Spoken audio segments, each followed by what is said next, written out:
Good. Alright, so I'll just start off with an intro. There we go. Today is August 27th, 2022. I'm the interviewer, Kevin Yee. Leo Klein is here as a cameraman, and we're here with Mr. Greg Ray. Bingo, you got it. Yeah. So can we start with where and when you were born? Born in St. Paul, 1950. Yeah. And who are your parents and what did they do? Harry Ray and Iona Ray. My mom was a housewife, and my dad was a lawyer. Yeah. So what did you do while growing up? Besides going to school, Yeah. worked my butt off. Yeah. From about 14 on, I was working, not always doing something. Yeah. Once I was able to get a driver's license, then I was crazy. I was gone from home as much as possible. And at the time, did you have like any kind of military background in your family? My dad was in the military. He had been in the Air Force. Yeah. He was a commissioned officer. He was a bombardier on a B-29, I believe it was, back in World War II. Yeah. And so is that kind of some of the motivation for you to join? No. Yeah. No, my motivation to join was I graduated high school Yeah. and I started going to Brown Electronics School up Yeah. on Lake Street. And after a month and a half, 2 months, I knew less about electricity then than when I walked in the door the first day. Yeah. It wasn't my thing. And I said, this is stupid. I had gotten a 2S deferment, so I was a student, Yeah. so I did not have to be drafted. And the minute I dropped out of school, within a week, I got a letter saying, your friends and neighbors have invited you to join the Army. And your date of physical and enlistment are this one, not enlistment, draft status. I was 1A, and we want you. Yeah. And I said, I don't want you, because if you went to the Army, it was guaranteed you were going to Vietnam. Yeah. It was, we're going to teach you, give you 8, 10, 12 weeks of training, and then you're going to Vietnam, and you only have to serve a year over there, and then you come home if you're alive. And so while you were growing up, did you hear a lot about the war? No, but I read a lot of stories. Yeah. I happen to be a kind of a World War II freak, so I was reading all the war stories Yeah. from the books in the library. And at the time, the civil rights movement was also happening. Right? You know, it may have been happening, but I was young enough that I really didn't care about it. Yeah. Didn't really know about it. We didn't have the internet back then. We didn't have the cable TV like we have today. Mhm. So if you didn't want, we basically had about 4 TV channels, and whatever you read in the newspaper. And if they don't cover it, you don't hear about it. Yeah. So you never heard too much about politics or all the stuff going on? I followed the presidential elections. Yeah. And the campaigns and things from when I was a teenager. I knew that LBJ was the president at the time, or Nixon was the president. Nixon was the president at the time, excuse me. But I couldn't vote. I wasn't old enough to vote at that point, and wasn't old enough to do anything except go in the military. Yeah. So once you joined, how did your friends and family feel about that? Most of my friends were either joining up or being drafted at the same time. Yeah. We were all the same age. Mhm. And the reason I picked the Air Force was I looked and I said, there's no way I'm going in the Marines. They're too tough and I'm a wimp. And Navy was wearing white, and I don't wear white. It gets dirty, and I look at white clothes and they get dirty. Yeah. So the Navy and Marines and Navy were out, so that left the Army and the Air Force. And the Army was go to Vietnam, whether you enlisted or drafted. So I said, that leaves the Air Force. So that's where I'm going. Yeah. And what was the date when you joined? I actually went in February 3rd of '69. Yeah. And did you immediately go off to boot camp, or was there? It was, I'm trying to remember exactly how it went. It's been a while. I know I went down to the Federal Building downtown Minneapolis for my physical, and I believe there was still a day or two after that before we actually left. Mhm. And we were back down at the Federal Building, and we got sworn in, and it was February 3rd, and we went from there to the airport and down to Lackland Air Force Base in Houston, Texas. No, San Antonio, Texas. Yeah. And what kind of training did you have? Basic training was just learning to be a soldier. They try and beat the civilian out of you and teach you how to salute, how to march.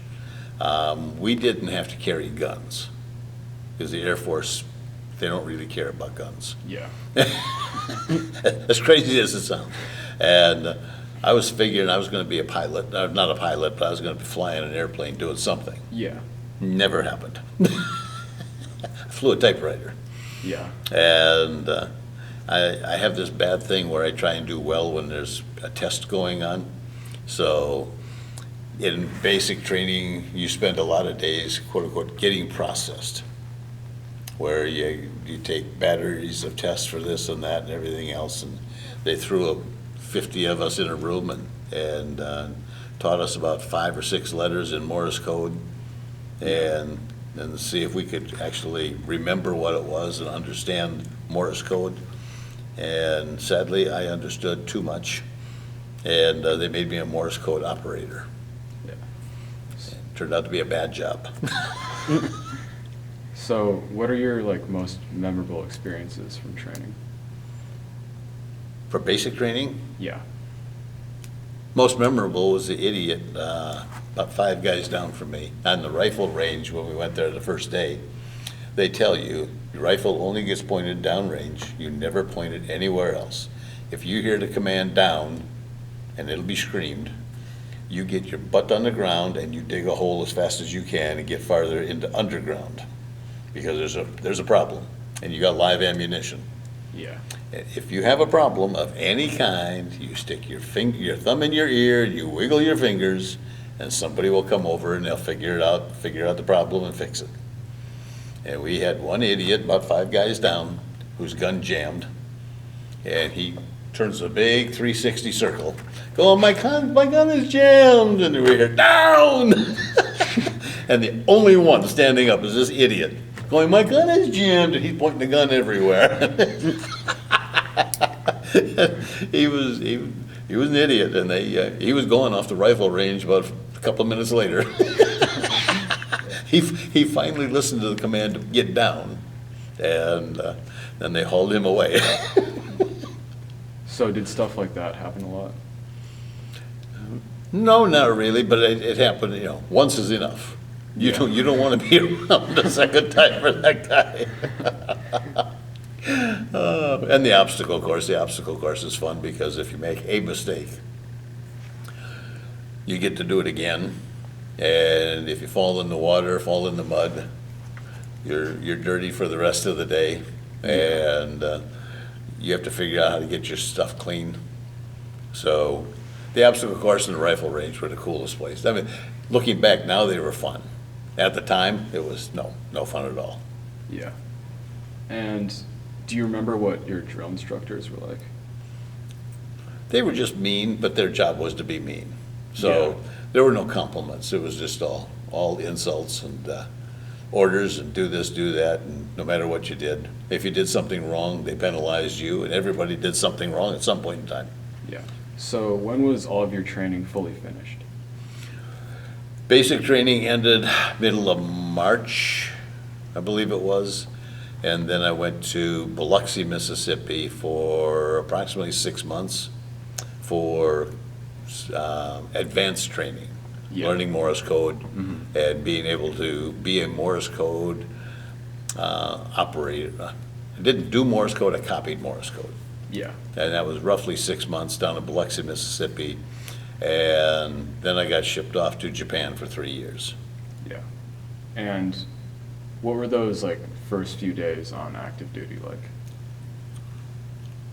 Confusing because there's always somebody screaming in your ear telling you what to do and how to do it and when to do it. Yeah. And you have no choice. back then, you had no choice of anything. You just, all you did was, they said, go here, you go there, stop, stop. And so somebody's always telling you something, and it's very confusing the first few days. Yeah. And how are you transported to Japan? Airplane. Yeah. Yeah. What was it like when you first arrived? That was even more confusing. Yeah. In basic training and advanced training, there's someone always telling you what to do, when to do it, how to do it.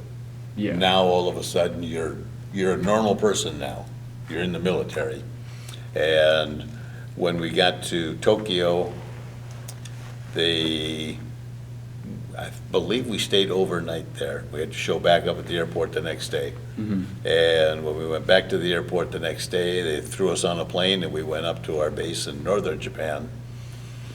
And we got off at the airport there, which was on base. And there were no Americans, just Japanese people. Yeah. And could not understand there were 12 of us. We could not understand, none of us could understand the English they were speaking. And they were speaking English, we just couldn't understand it because our ears weren't tuned to it. And I hate to say that we were a bit sheltered, but growing up in Minnesota, Yeah. I think we had a Japanese foreign exchange student at our high school for 1 year, but I really never talked to that person. Yeah. So really never heard a Japanese accent before. Yeah. So it kind of caught you off And guard. we literally could not understand the people at the airport. They called the motor pool up to get a bus. I got stuck with the phone. Yeah. And I couldn't understand the guy, and I finally said, 12 guys, 69 21st Security Wing, airport. And about 15 minutes later, a bus showed up and drove us roughly 5 miles up to the base where our portion of the base. Yeah. And we finally found Americans there. So they could kind of understand you. Japanese understood us. We Yeah. could not understand them. Okay. It Yeah. took a couple months for us to really get our ears tuned to the way they speak, Yeah. because their English was so heavily accented. So once you arrived on base, what was going on there? I hate to say normal stuff, but just normal stuff. They had a main base that serviced the airport, serviced the jets and the things that were on the base. Yeah. And our portion of the base was 5 miles away. And it was just normal everyday stuff, different shifts going to work. So we got up there, we went over to the personnel and the office, and they assigned us a barracks and a room and told us what shift we were on and when to report someplace, and that was it. Yeah. So what surprised you the most about military life? I suppose I'd have to say the rules and regulations. You have to do this, you have to do that, you can't do this, you can't do that. Yeah. The Vietnam War was going on. There was a lot of anger over the Vietnam War. There was a lot of rebellion against it. We had one inspection of a barracks where the general came walking through and he happened to open the kid's locker. And he's got an anti-war poster inside his locker. Yeah. And the general ripped it down and threw it down and said, "No, you can't have this."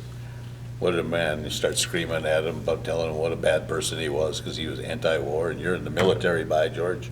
You will be pro-war. So there's a lot of, you have to dress this way, you can't dress that way, you have to do this, you can't do that. People continuously keep trying to tell you what to do, when to do it, and how to do it, even though you know it's wrong. Yeah.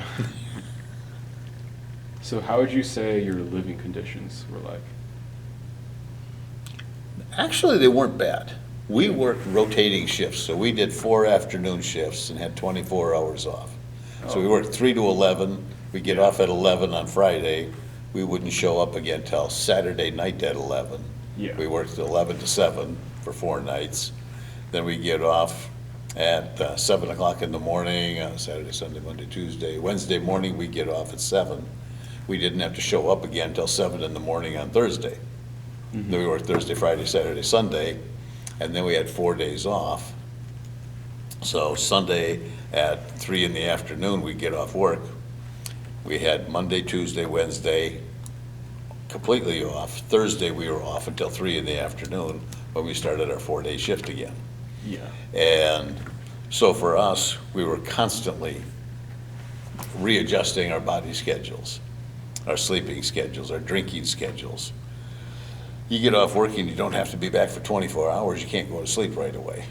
If you Yeah. do, you wake up 8 hours, 9 hours later, and you go, now what do I do? By the time you're tired again, you have to report to work for 8 hours. Yeah. So we drank. We drank at night, we drank in the morning, we drank in the afternoon. We were drunk.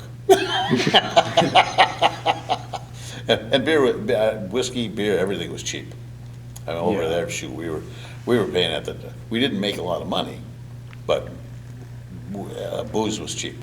Yeah. So 15 cents for a drink, you throw down $1 and get, roughly 7 drinks for $1, basically. Yeah. So So a lot of free time. we had a lot of free time, and I learned to travel. Yeah. I learned to read, write, and speak Japanese. So I started, somebody actually dragged me off base and took me away from the GI town. And I found out that A, the girls were pretty, B, the girls would talk to you, but only if you spoke Japanese, because they didn't speak English. Yeah. So if you wanted to talk to them, you were forced to learn Japanese. Yeah. So I learned Japanese. And it turned out that the town I liked to go to was a college town. There were a lot of college girls Oh, there. okay. Yeah. So, and they were going, ooh, American. Yeah, all right. And did you ever get to meet any of the locals? Oh, God, yes. Oh, yeah. I ended up marrying one. Yeah. So. That's Ben's grandma. Oh, okay. Wow. Yeah.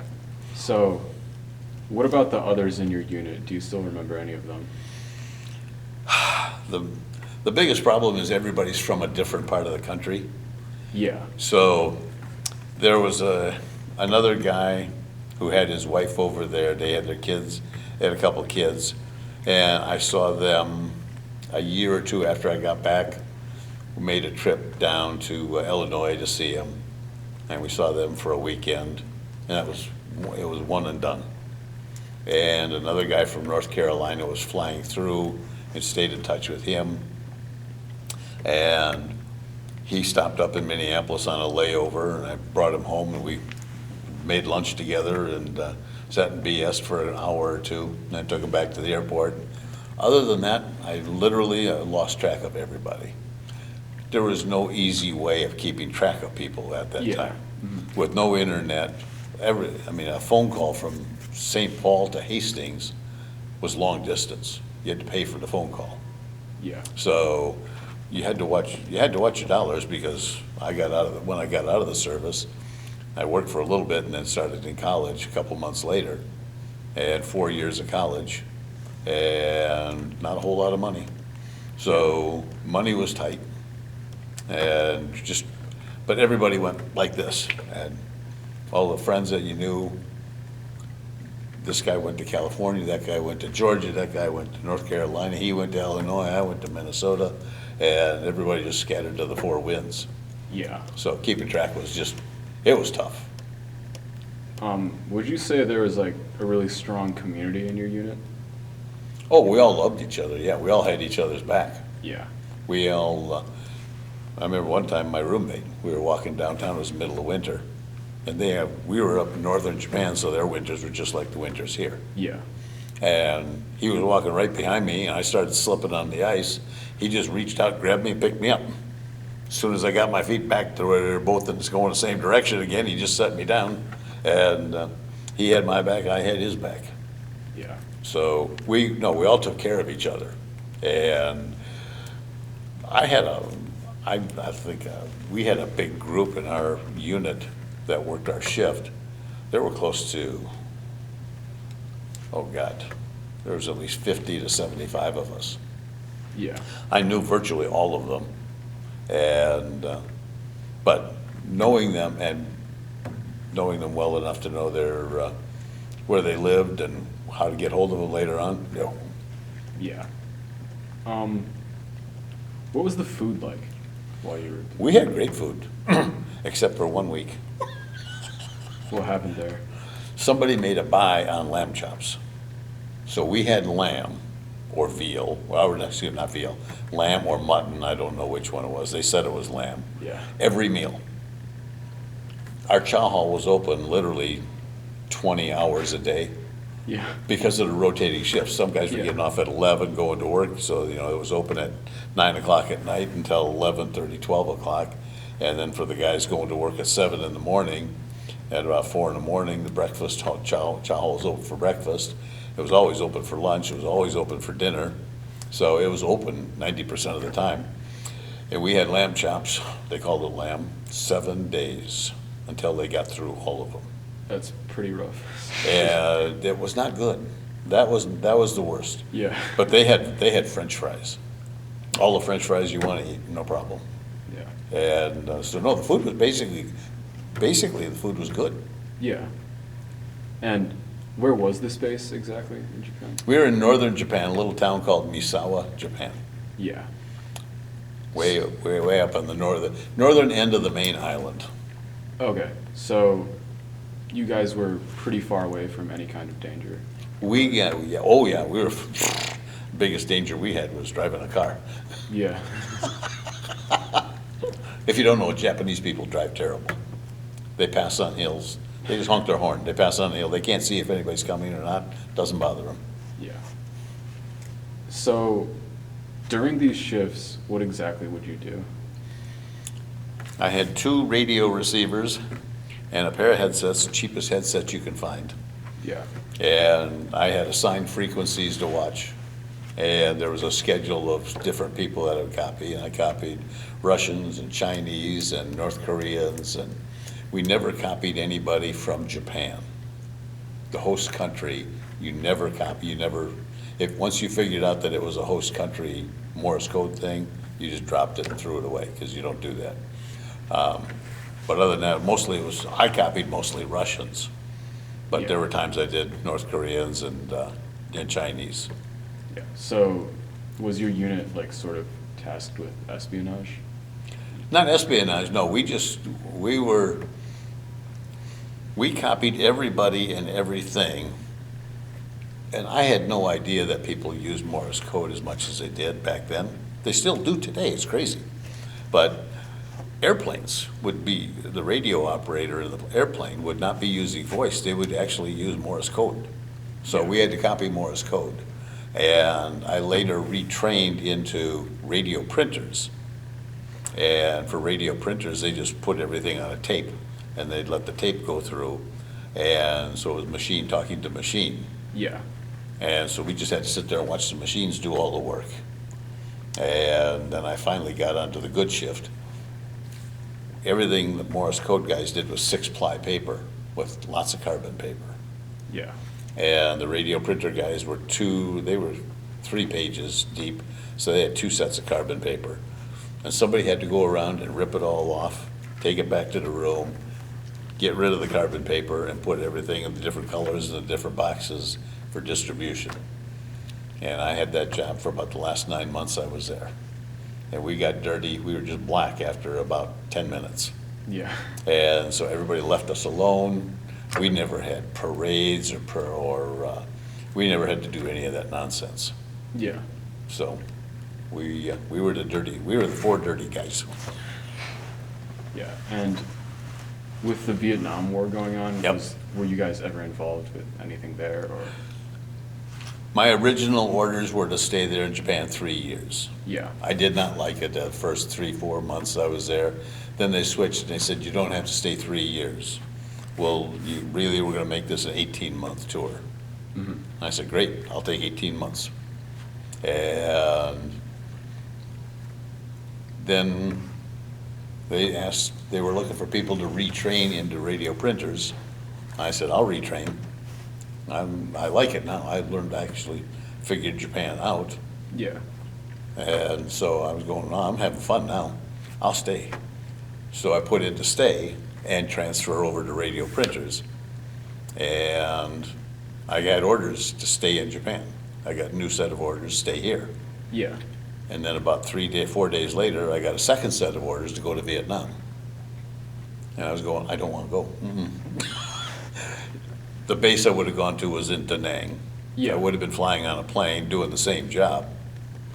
But the Vietnamese did everything on transistor radios. Yeah.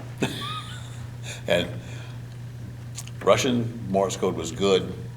North Korean Morse code was terrible. Chinese was impossible. And Vietnamese was unbelievably bad. And no offense against Vietnamese people, but they were just, the Morse code was terrible. Transistor radios, I mean, it just, and they would try and shoot down our planes Yeah. with the surface-to-air missiles, little ones you can put on your shoulder and go, fire it, and off it goes. So I was not interested in going. Yeah. And I went to the first sergeant and said, what do I do? He said, send it back to personnel and see what they do. And they came back and said, you get to stay because you had your orders first to stay, so we're letting you stay. And the next day, a guy down the hall that I knew got his orders to go to Vietnam. Yeah. Do you ever know what happened to him? No, no idea. Yeah. No, once you left the base and went to another base, there was literally, it was impossible to keep track of anybody. Yeah. So you almost got roped into it, but I was that close to going. yeah, and you really didn't want to be there. I didn't want to be there, Yeah. no. Vietnam was not the place you wanted to be. Yeah.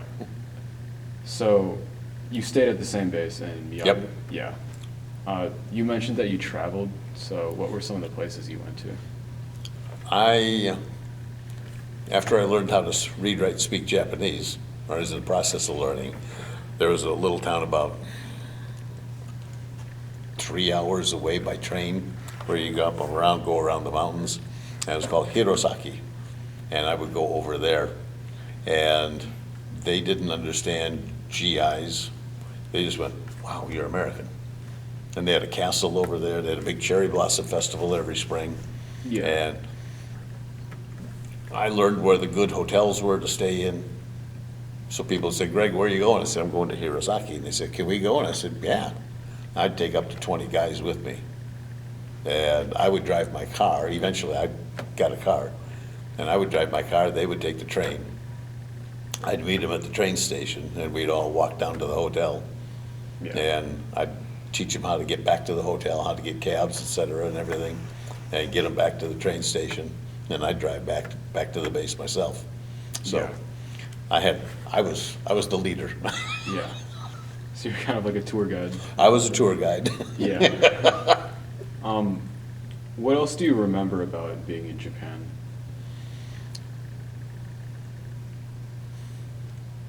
Yeah, Japan is a really nice country. The people are extremely friendly. If I stopped somebody and said, English or Japanese, if I said, I'm trying to find the city library, they would go, oh, let me take you. And they would take me to the library. Yeah. Whether it was walking or in a cab, and it was they would pay for the cab.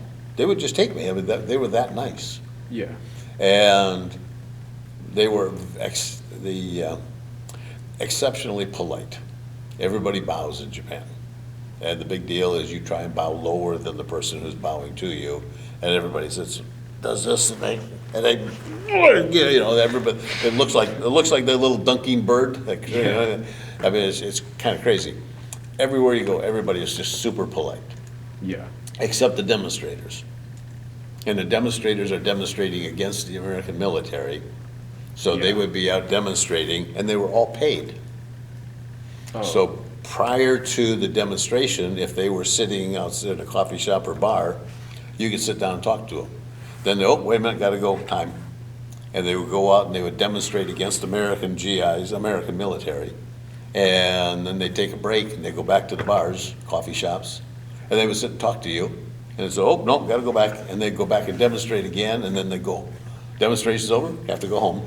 Yeah. So they were just paid demonstrators. They didn't really believe what they were doing. It was just for the money. Yeah. And who was paying them? We have no idea. No idea. Well, obviously, somebody who did not like America. Yeah. Were you guys technically still part of the post-World War II occupation? Or? We were, but there were no medals or anything for that. Yeah. So no ribbons or anything. Yeah. You probably never experienced combat, did you? Nope. No. Yeah. Were you ever in any kind of physical danger or? No.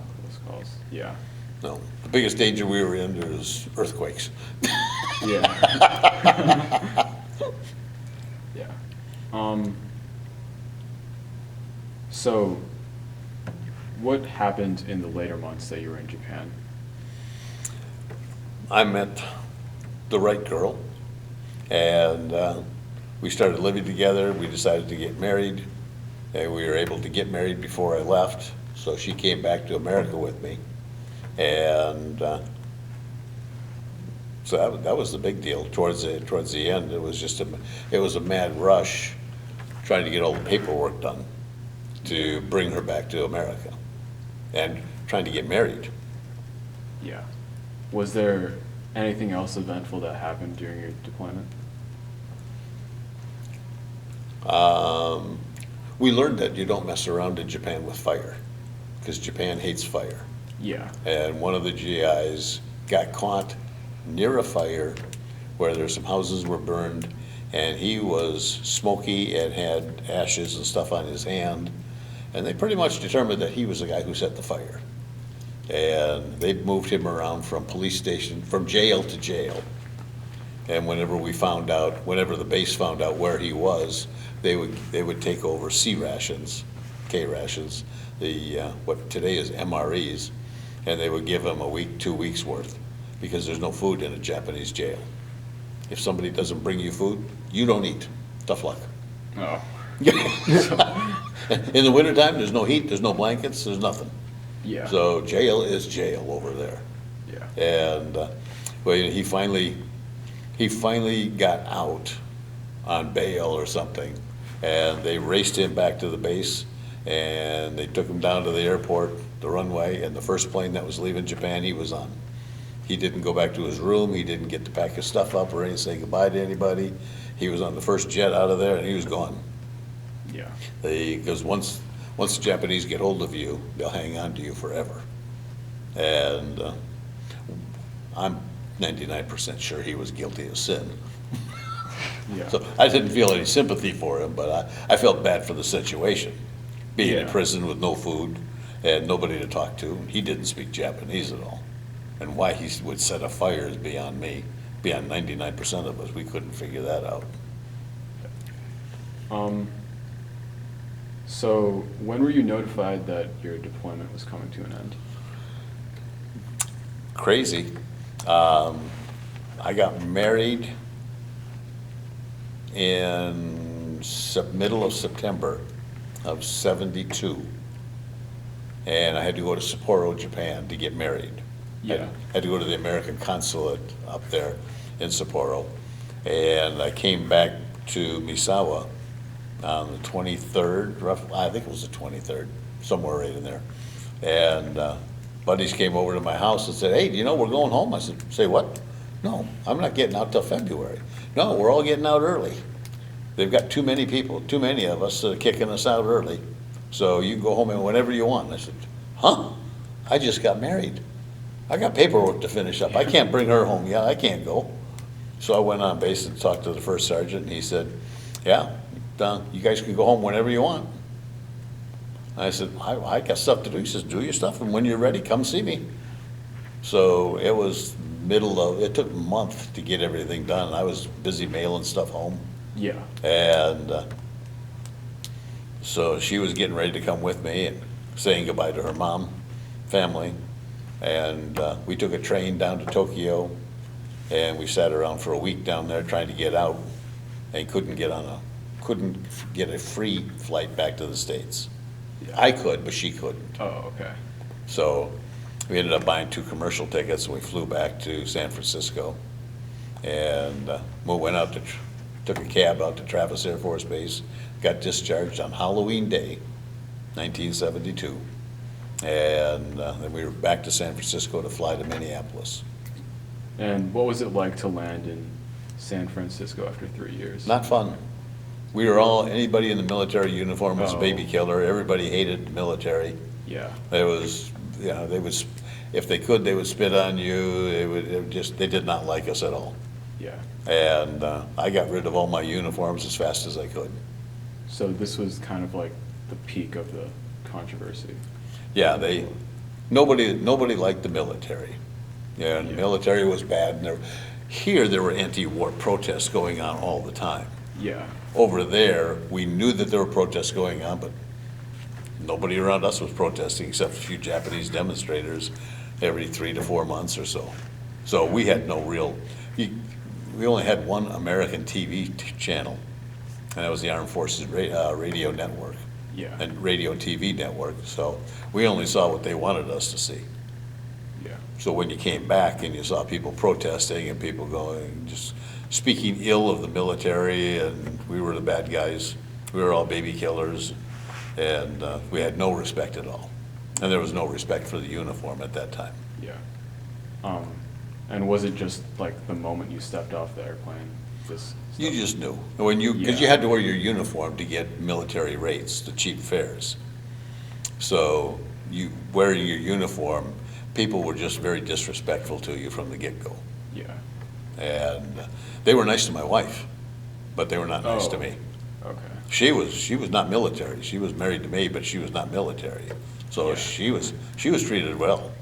I was not treated well. And there were looks at times just like, you're scum. Yeah. And you were never even in Vietnam. Oh, right? no. Yeah. Nope. But everybody in a military uniform was a baby killer. I mean, we were all bad guys Yeah. at that time. So after San Francisco, you got discharged. Yep. What was that like? When I was in, nobody could have long hair. Like your haircut today Too would long? not fly. Oh, way too long. Okay. Way too long. And I'm sitting, I had let my hair grow out, because I still had hair at that point. And the sergeant in charge of discharging everybody at 9, 10 o'clock in the morning was going around going, okay, all you guys, you need a haircut, otherwise you're not gonna get discharged.